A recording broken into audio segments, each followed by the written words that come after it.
शुरुआत करते हैं। नेपाल ने नया आधिकारिक नक्शा जारी किया है और नेपाल ने भारत के काला पानी क्षेत्र को नक्शे में अपना इलाका दिखा दिया।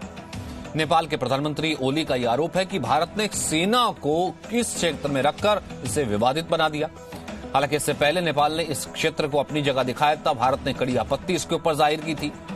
उसके बाद नेपाल की तरफ से प्रतिक्रिया आई थी कि वो इसे सुधारने की कोशिश करेगा, वो इसको देखेगा। लेकिन अब ये जो नया नक्शा नजर आया है उसमें नेपाल ने इसे अपना इलाका बताया है।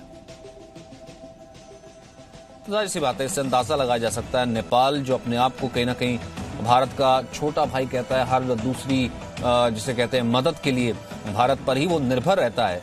तो ऐसे में भारत को अगर वो कहीं ना कहीं आग दिखाने की कोशिश कर रहा है तो उसके पीछे जाहिर सी बात है चीन है। एक बहुत बड़े इलाके पर, नेपाल के बहुत बड़े इलाके पर चीन ने अपना कब्जा किया हुआ है, यानी कि चीन वहां पर अपनी एक्टिविटीज कर रहा है, अपनी परियोजनाएं चला रहा है।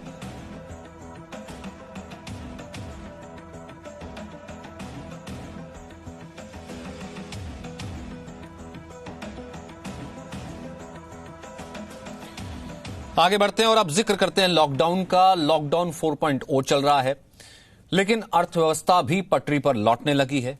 लगातार हम देख रहे हैं दिल्ली से लेकर के तमाम राज्यों में अर्थव्यवस्था के साथ साथ जिंदगी भी पटरी पर लौट रही है। और ऐसे में 1 लाख से ऊपर केसेस कोरोना संक्रमितों के हो चुके हैं और मौत का आंकड़ा भी जो है लगातार बढ़ता चला जा रहा है।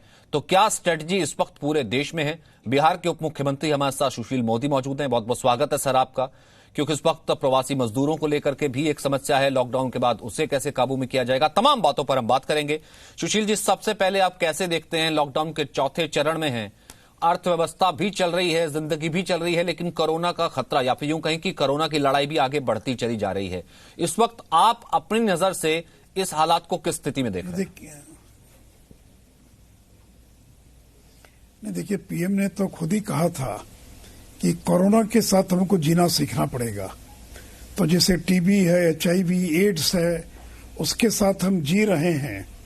उस तरह से कोरोना और जिंदगी ये दोनों साथ साथ लंबे समय तक चलने वाली है। जब तक इसका वैक्सीन न निकल जाए, कोई दवा न निकल जाए, तो इसलिए जान भी है, जहान भी है। इसलिए लाइव एंड लाइवलीहुड जिसको कहते हैं, लोगों की जिंदगी भी सुरक्षित रहे और लोगों की जीविका भी सुरक्षित रहे। और इसीलिए लॉकडाउन 4 के अंदर हम लोगों ने जो कंटेनमेंट जोन है उसको छोड़कर सभी क्षेत्रों में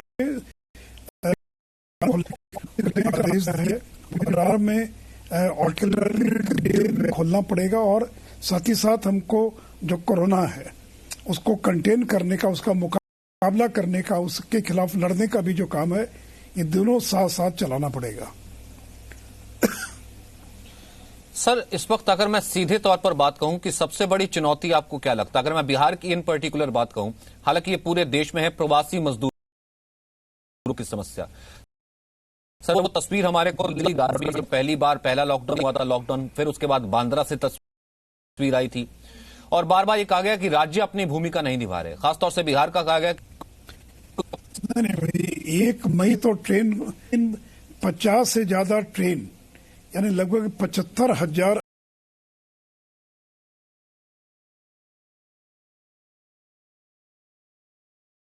80,000 लोगों को प्रतिदिन हम बिहार में ले रहे हैं। और हम लोगों ने तो रेलवे मंत्रालय को और भारत सरकार के गृह मंत्रालय को लिख दिया है कि हम 100 ट्रेन लेने के लिए तैयार हैं। जिसमें आप देखेंगे आगे आने वाले दिनों के अंदर बिहार में कम से कम 8 से 10 लाख लोग और बिहार के अंदर आएंगे। तो बिहार ने कोई कोताही नहीं की है, लेकिन यूपी की, बिहार की, उड़ीसा की संख्या इतनी ज्यादा है और एक दिन में सभी लोगों को लाया नहीं जा सकता है। न रेलवे ला सकता है, न वो राज्य सरकारें भेज सकती हैं। इसलिए लोगों को थोड़ा धैर्य धारण करना पड़ेगा। हम एक एक मजदूर या श्रमिक जो बिहार में आना चाहता है, हम उसका स्वागत करेंगे, हम उसकी व्यवस्था करेंगे, हम उसकी चिंता करेंगे। और इसलिए हम लोगों ने के लिए बसों की व्यवस्था करनी पड़ती थी और 4,500 बसों का हम लोगों ने इंतजाम किया है।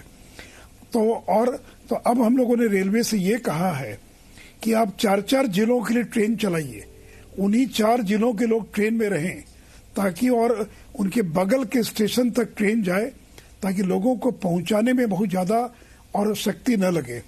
तो मैं समझता हूं कि आगे आने वाले दिनों में और बड़ी संख्या में लोग आएंगे और आने वाले लोगों को हम क्वारंटाइन सेंटर में रख रहे हैं, उनकी पूरी व्यवस्था कर रहे हैं। तो कोई कोताही का सवाल ही नहीं उठते, तो हमारे लोग हैं। अगर भारत सरकार ने 1 मई के पहले ट्रेन चलाने की अनुमति दे दी होती तो और पहले लोग आ सकते थे, लेकिन उस समय माहौल नहीं था, उस समय ट्रेनों के चलने की अनुमति देना उचित नहीं था। तो जब भारत सरकार को लगा कि उस समय आ गया है कि ट्रेनों से भेजा जा सकता है, और देखिए बिहार बहुत दूरस्थ राज्य है, अब हमारे यहाँ से कोई कोटा से बस में बैठकर नहीं आ सकता है। अगर कोटा से कोई बच्चा बस में बैठकर आता तो उसको 22 घंटा समय लगता। अगर कोई तमिलनाडु से आना चाहता, बेंगलोर से आना चाहता है, यहाँ तक कि अगर दिल्ली से भी कोई अगर आना चाहे तो उसको 16 घंटे लग जाएंगे। इसलिए हम लोगों ने ट्रेन की मांग की थी और मुझे खुशी कि भारत सरकार ने 1 मई से ट्रेनों की अनुमति प्रदान कर दी।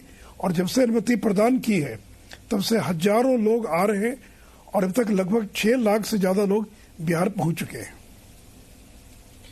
लेकिन सर फिर इसे क्या कहेंगे, इसे सियासत कहेंगे मजदूरों को लेकर के, जो कि इससे पहले भले वो हम बतौर आरजेडी देखें, तेजस्वी देखें, उन्होंने कहा कि ये देखिए बिहार सरकार का मानवीय चेहरा है कि पूरी दुनिया, पूरे देश में जो है अर्थव्यवस्था की रीढ़ जो है वो बिहारी मजदूर होता है, बिहारी कामगार होता है।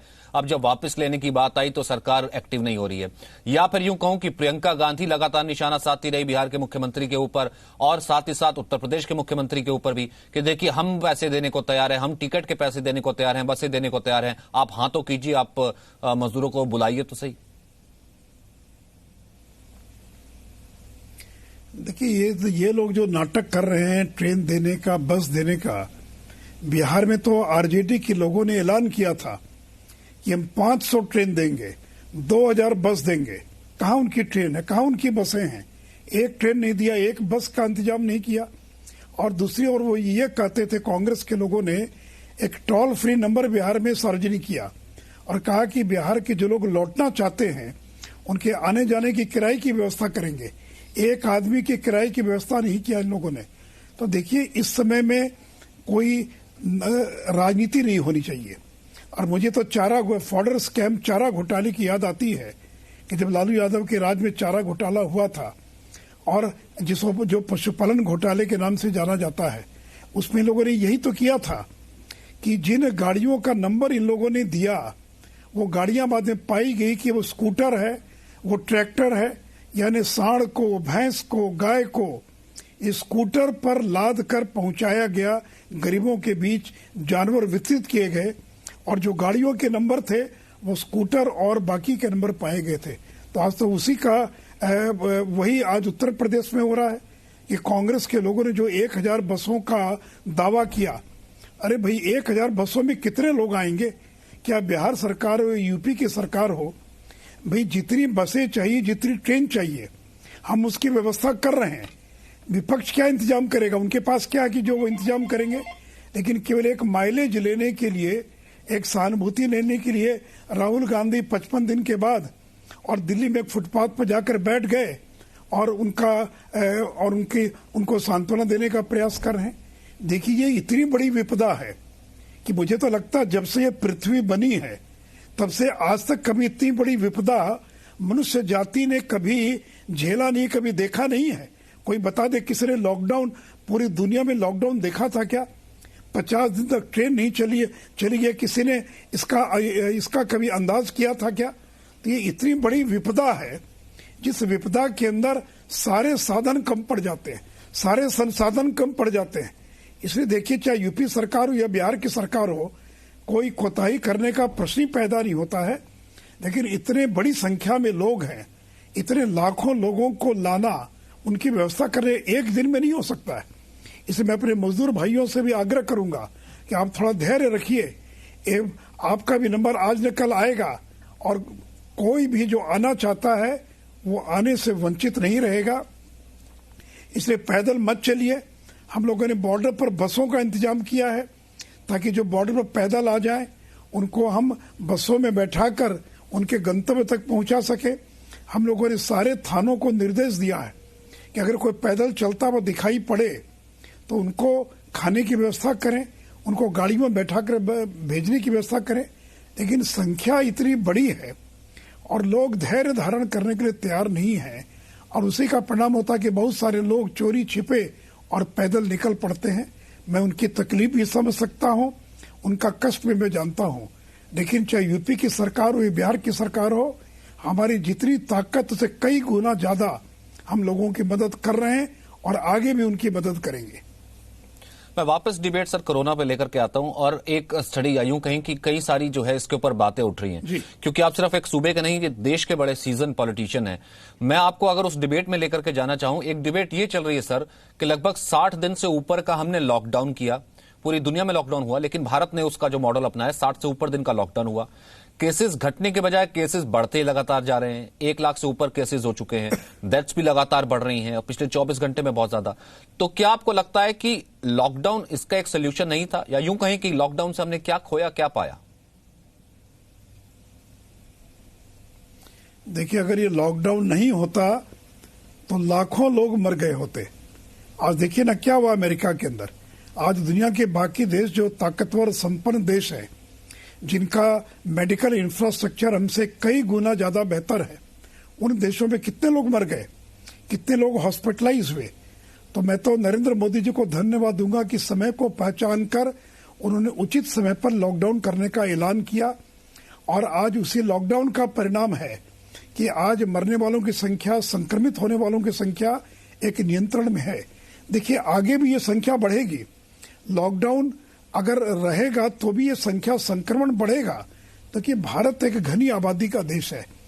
जब अब यहाँ पर बिहार के अंदर 1 वर्ग किलोमीटर में 1200 लोग रहते हैं, 1200 लोग 1 वर्ग किलोमीटर में, तो घनी आबादी का देश है और संक्रमण एक दूसरे के संपर्क से और फैलता है। लेकिन अब लोगों को भी प्रशिक्षण मिला है, नहीं तो इसके पहले फिजिकल डिस्टेंसिंग कहाँ कोई जानता था, मास्क लगाना कहाँ कोई जानता था। एक न्यू नॉर्मल, क्वारंटाइन का नाम भी हम लोगों ने नहीं सुना था। पहली बार क्वारंटाइन का नाम हम लोगों ने इसी महामारी के दौरान सुना है।